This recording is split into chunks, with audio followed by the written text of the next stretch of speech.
안녕하세요. 서울경제신문 국제부 윤홍호 기자입니다. 지난 3년간 워싱턴 DC에서 특파원 임기를 마치고 이렇게 서울로 돌아와서 다시 인사드립니다. 트럼프 2기 출범이 정말 며칠 앞으로 다가왔습니다. 이 더 강력하고 거칠어진 미국 우선주의가 불보듯 뻔해 보이는데요. 무역 장벽을 높이고 동맹을 향해서 방위비를 더 부담하라고 압박하고 그러면서 글로벌 경제와 안보 질서가 요동칠 것으로 보입니다. 미국이라는 나라의 내부적인 모습도 많이 달라질 텐데요. 트럼프 2기는 과연 어떤 모습일지 여러 곳에서 많은 전망이 나왔지만 오늘은 트럼프의 지금까지의 행보와 트럼프의 인선을 보면서 좀 더 한번 딥하게 샅샅이 한번 파헤쳐 보겠습니다. 미국 상원에서 20여 년 이상 활동했던 폴공 루거센터 선임연구원을 모셨는데요. 이 공 연구원은 미국 국방장관을 역임한 척 헤이글 상원의원의 정책실장까지 지낸 워싱턴의 핵심 소식통입니다. 자기소개부터 좀 해주시겠어요? 이 워싱턴 정가에서 어떤 일을 하셨는지 구독자들이 궁금하신 분들이 많을 것 같습니다. 네, 초대해 주셔서 감사드리고요.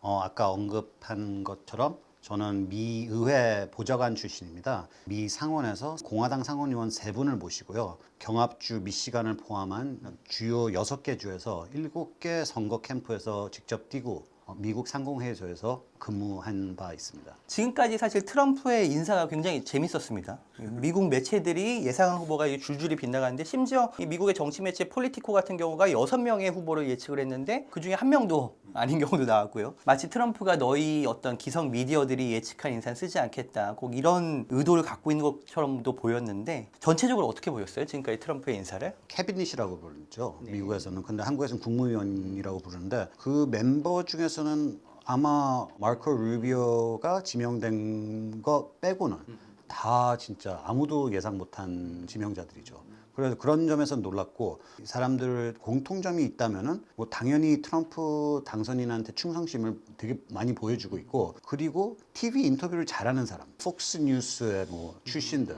카메라 앞에서는 진짜 말을 너무 잘하는 그런 대변인 역할을 하는 사람들을 부처마다 꽂은 게 되게 인상적이었어요. 실제로 트럼프가 그 전용기 안에서 이 폭스뉴스를 보면서 인선을 한다는 얘기까지 있죠. 그렇죠, 그러니까 그렇죠. 굉장히 충동적이고 어떻게 보면은 참 이해할 수 없는 인사기도 한데 그렇죠. 그러면서도 어쨌든 그 모든 인사를 관통하는 키워드는 역시 로열티, 충성심이 네. 그렇겠죠.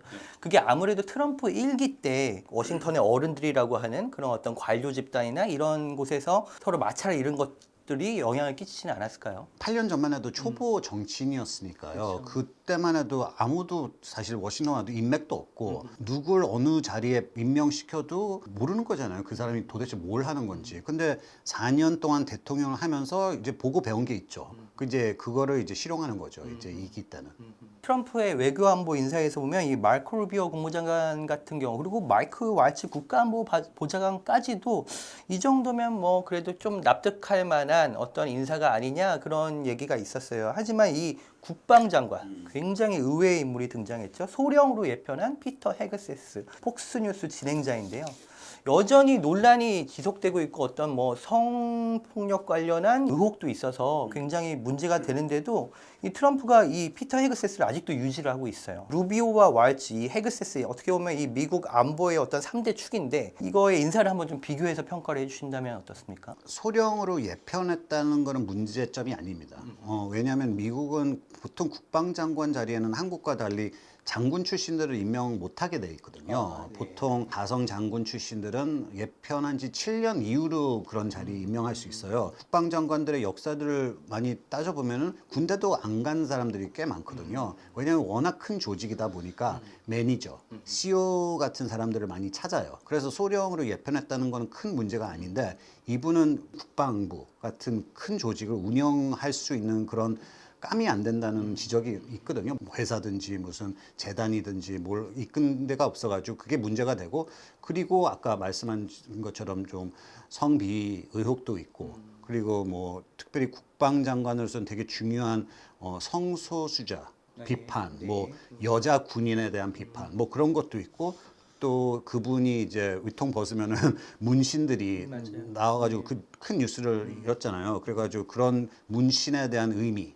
진짜 이분이 극우, 기독교파 이런 그런 단체 사상을 갖고 있는지 진짜 무슬림들을 죽여야 된다는 그런 사상을 갖고 있는지가 되게 궁금하고 지금은 아직도 대통령 당선인의 신임을 받고 있지만 그게 이제 인사청문회를 통과하는데 이 사람이 얼마나 많은 질문을 받으면서 그거를 이제 헤쳐나가는데 이제 견딜 수 있는지 지켜봐야죠. 사실 이 트럼프가 미국 군대를 한번 좀 뒤엎겠다. 약간 미국 군대까지 들어가 있는 어떤 민주당 진보 성향의 다양성, 소위 워크로 불리는 어떤 뭐 정치적 올바름 뭐 이런 것에 대해서 굉장히 이제 경기를 일으키는 것처럼도 보이는데 어떻게 보세요? 이 미군 안에서의 그런 움직임이라든가 이런 것들을? 지금 도는 소문 중에 하나가 지금 삼성, 사성 장군들을 거의 다 내보낸다라는 말이 돌고 있거든요. 특별히 1기 때 당시 대통령이 임명한 합창의장 그분의 후배들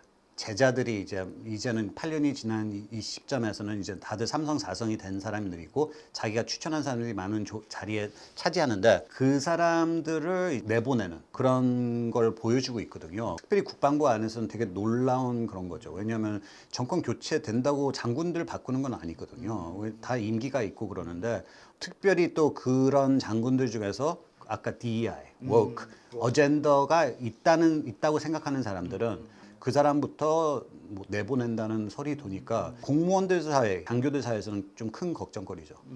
과하게 생각하는 것일 수 있지만 안보 태세라든가 이런 부분에서의 어떤 문제점이 생기지는 않을까요? 이분은 사실상 폭스 뉴스 호스트에서 뭐 발언, 책에 쓴 글 정도만 어떻게 살펴볼 수 있지만 이분이 뭐 정치인을 한 건 아니잖아요. 뭐 기록이 있는 건 아니잖아요. 입법 기록이든지 뭐 의회에서 연설하는 건 그런 게 없으니까 좀 많은 사람들이 감이 안 와요. 진짜 국방장관 같은 되게 중요한 보직에 뭐 승계하면은 어떻게 헤쳐나갈 건지. 그래가지고 지금은 어떻게 보면 영어로 wait and see 그런 태도거든요. 그래서 상원 군사위원회에서 이제 인사청문을 하면 되게 특별히 민주당 의원들은 되게 깊숙이 질문을 하면서 어느 정도 이 사람의 사상, 태도를 알 수 있을 것 같습니다. 또 하나 아주 논란의 인사가 하나 있었습니다. 바로 캐시 파텔 FBI 국장인데 사실 지명자죠. 근데 이 FBI가 사실은 이제 연방 경찰인데 사실 미국 안에서는 뭐 굉장히 중요한 수사 조직이죠. 미국 내부의 어떤 트럼프가 자신의 1기 때 지명했던 이 크리스토퍼 레이 FBI 국장. 근데 이게 바이든 정부에서는 계속 임기가 보장이 됐었죠. 어떤 FBI의 중립성을 위해서. 근데 자기가 지명했던 크리스토퍼 레이를 사실상 쫓아냈고 충성파 캐시 파델이라는 인물을 FBI 국장에 지명을 했는데 사실 이 미국 전체 연방 범죄와 이런 것들을 관장하는 FBI 국장에 이 캐시 파델이라는 인물이 지명된 것이 굉장히 상징성이 있다 이런 얘기가 나오는데 어떻게 보세요? 상징성이 있죠. 그나마 1기 때 이 캐시 패텔이라는 후보자의 기록을 보면은 진짜 충성하는 비서관, 보좌관들이 너무 많았는데 그 중에서는 진짜 잘 나간, 진짜 열심히 대통령 당선에 충성한 보좌관 출신이거든요. 그래서 당연히 2기 때는 이 사람한테는 무슨 보직이 온다는 예상을 어느 정도 했지만 상원 인준을 받아야 되는 그리고 그렇게 중요한 FBI 국장 자리를 내놓는다는 건 진짜 상상도 못했거든요. 근데 하나 공통점이 있다면은 딥스테이트라는 사상을 갖고 있어요. 그게 뭐냐면은 공무원 사회 내에서 트럼프를 반대하는 세력이 숨어 있다라는 생각을 갖고 있는 분이에요. 트럼프 당선인은 당연히 그렇게 생각하고 그리고 뭐 국방부 마찬가지고 법무부 정보부 사이에서도 마찬가지고 FBI에서는 특별히 자기를 반대하는 세력들이 숨어 있다고 공무원 사이에 숨어 있다고 생각을 하는데 캐시 패텔은 들어가자마자 그 뿌리를 뽑겠다고 주장을 하고 다니거든요. 그리고 어느 정도 세게 나왔냐면은 취임식이 1월 20일이거든요. 1월 20일 취임하자마자 아마 워싱턴에 있는 FBI 본사를 박물관으로 만든다고 네, 말을 했어요. 네. 그만큼 이제 옛날 FBI하고 이제 캐시 패텔이 이끄는 트럼프의 FBI는 다를 거다. 어떻게 다를 거냐면 진짜 좀 중립적으로 조사를 하고 그래야 되거든요. FBI는. 근데 트럼프 당선인의 enemies list, 그러니까 적. 지난 4년 동안 바이든 정권 때 자기한테 미움받는 사람들을 수사하고 조사하겠다 그 말이죠. 이 말씀하신 이 딥스테이트라는 게 사실은 저도 미국에 있으면서 참 이런 게 실질적일까라고 이제 생각을 몇 번 해봤었는데 뭐 재무부라든가 국무부라든가 있는 이 오랜 동안 관료를 했던 이 관료 집단 또 미국이 어떻게 움직여야 된다는 어떤 일종의 좀 목적의식이나 이런 걸 갖고 있는 이 관료 집단이 사실상 대통령이 누가 오더라도 그 대통령보다는 이 관료 집단이 이끄는 방향으로 미국이 가고 있다. 이런 게 이제 딥스테이트에 대한 트럼프의 문제의식 아니겠습니까? 그렇죠. 근데 실제로 그 공연구원이 보시기에도 사실 미국은 이 딥스테이트의 파워가 여전히 남아있고 계속해서 좀 그렇게 가고 있다고 보시나요? 보통은 어느 부처든 그 딥스테이시 저는 뭐 딥스테이시 있다고 생각하지는 않지만 그렇게 생각을 하는 사람들은 딥스테이트 위에는 그래도 정무직 사람들을 쫙 깔거든요. 보통 차관보급 사람들 아니면 차관, 부장관급 사람들을 다루는데 근데 결국 그 사람들이 장관하고 소통하고 마지막 뭐 판단, 뭐 마지막 추천서는 그분들이 오케이 받아야지 올라가는 거거든요. 그래서 어느 정도 필터가 있어요. 올라갈수록. 그러니까 굳이 뭐 한국으로 치면은 2급, 3급인 공무원들이 크게 영향이 있다고 생각하지는 않지만 그래도 한국 공무원 사회도 마찬가지지만 브레이크 밟는 역할은 할 수 있죠. 모든 걸 좀 느리게, 어젠다를 되게 느리게 가게 하는 그런 성향은 뭐 미국뿐만 아니라 어느 나라도 마찬가지죠. 이번에는 이제 이 FBI를 넘어서서 경제랑 무역 쪽 인사로 한번 들어가 볼게요. 이 재무장관과 상무장관 인사가 이 두 개의 핵심 요직에 이 월가 인사들이 낙점이 됐어요. 사실은 이 억만장자 투자자들이고 사실 트럼프의 오랜 후원자들이었죠. 이 스콧 베센트 재무장관 그리고 하워드 러트닉 상무장관 지명자인데요. 경제 최고 요직에 이 굳이 월가의 억만장자 투자자들을 앉히는 이유는 뭐라고 생각하세요? 우선 뉴욕 부동산 건물 출신이니까 자연스럽게 월가 사람들을 알게 되잖아요. 편한 사람들이고 사회생활하면서도 친하게 지낸 사람들이니까 그건 자연스럽다고 봅니다. 특별히 뉴욕에서 있던 사람들이 그런 중요한 보직에 실리콘밸리 사람들을 임명하든지 뭐 할리우드 뭐 CEO들을 임명하는 건 그건 좀 말이 안 되고 월가 사람들을 임명하는 건 자연스럽죠. 트럼프의 지지자들이 보는 관점에서는 별로 안 좋아할 수도 있죠. 왜냐하면은 트럼프 사상이란 게 있잖아요. 뭐 특별히 관세 때린다. 뭐 그런 협박까지 지금 일기 때는 그게 너무 자주 했었고 사실은 실행했었잖아요. 그래서 이 CEO들은 특별히 진짜 관세를 아마 싫어할 거고 어떻게 보면은 뭐 경제 시장도 많이 신경 쓸 거고 경제 지표 같은 것도 많이 신경 쓸 이런 CEO 출신들은 과연 관세를 진짜 협박한 대로 때릴까라는 게 이제 트럼프 지지자들의 걱정거리 중 하나죠. 베센트는 한국에서 보는 관점에서는 일본 경제를 너무 잘 아는 그런 CEO 출신입니다. 특별히 아베노믹스하고 경험이 많은 사람이고 그리고 하워드 러트닉은 되게 신기한 사람입니다. 켄트 피츠제럴드라고 뉴욕 금융회사 CEO 출신인데 그 회사는 9.11 사태, 세계 무역센터가 그 무너지면서 그 회사의 직원들이 101층에서 105층에 이제 근무하고 있었는데요, 사무실이. 그럼으로써 900명 중에 658명이 그날 죽은 그런 좀 비극을 겪은 회사고 그 회사의 CEO입니다. 그래가지고 뉴욕에서는 되게 알려진 무너질 수 있는 회사를 되살린 그리고 그 600명의 남긴 가족들을 다 챙긴 CEO로 가지고요. 되게 이분은 뭐 상원 인준 받는 데는 아무 문제 없을 겁니다. 네. 청문회 가기 전에는 윤리위원회를 통과해야 돼요. 그러면서 주식 같은 거 있으면 그건 다 처분해야 되고 재산이든 주식이든 부동산이든 거기에 영향을 안 미치게 아예 장관직에서 승계하면은 그 이슈를 못 다루게 그게 파이어월이라고 하거든요. 그러니까 그런 이슈들은 부장관이 맡게 이해 충돌이 없게 그런 게 있어가지고 최소한의 안전장치는 있군요. 그렇죠. 차라리 뭐 숨기면은 문제가 되죠. 특별히 뭐 FBI가 뒷조사한다 그러면은 숨기면은 문제가 되지만 이건 다 공개하게 돼 있으니까 좀 이게 투명한 거니까 미국 사람들은 어느 정도 그걸 받아주고 있고 그리고 뭐 대통령은 특별히 첫 팀은 좀 신뢰를 많이 주거든요. 그래도 자기가 원하는 사람을 꽂을 수 있게 진짜 이상하지 않은 사람 아니면은 그냥 보통 상원 인준은 해줘요. 근데 이제 그 후임들이 있으면은 그때부터 많이 따지죠.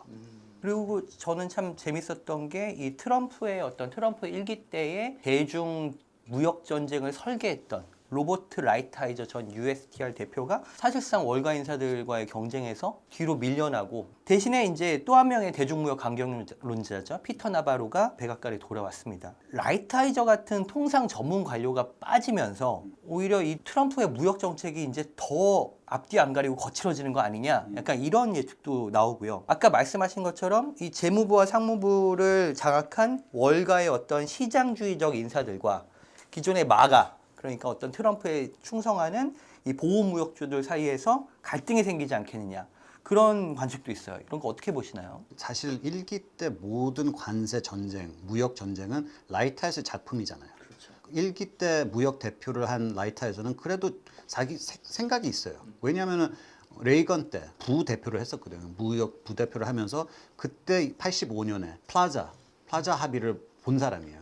G5 나라를 협박했잖아요. 협박을 하니까 다 네고 테이블에 오는 거예요. G5 멤버들이. 그걸 이제 플레이북으로 삼아가지고 라이트하이저가 네. 이제 무역 대표가 되면서 승계하면서 그걸 플레이북을 더 넓힌다는 거죠. 무역법 201조, 301조, 확대법 232조 그런 게 이제 다시 다 이제 특별히 기자 언론에서는 많이 다시 쓸 겁니다. 그리고 그 외에도 몇 개 조항을 안 쓴 몇 개 부분이 있거든요. 그것도 아마 기대할 수 있지 않나 싶고 그리고 사실 후임 그 지금 무역 대표부가 된 사람은 제이머슨 그레어라는 게 그분의 라이트하이저의 측근이죠. 사실. 측근이고 1기 때 비서실장 출신이에요. 그래서 그분도 비서실장 하면서 보고 배운 것도 있고 근데 제일 지금 문제가 되는 게 이 2기 때 그 무역 대표부 자리를 장관직으로 유지할 건가.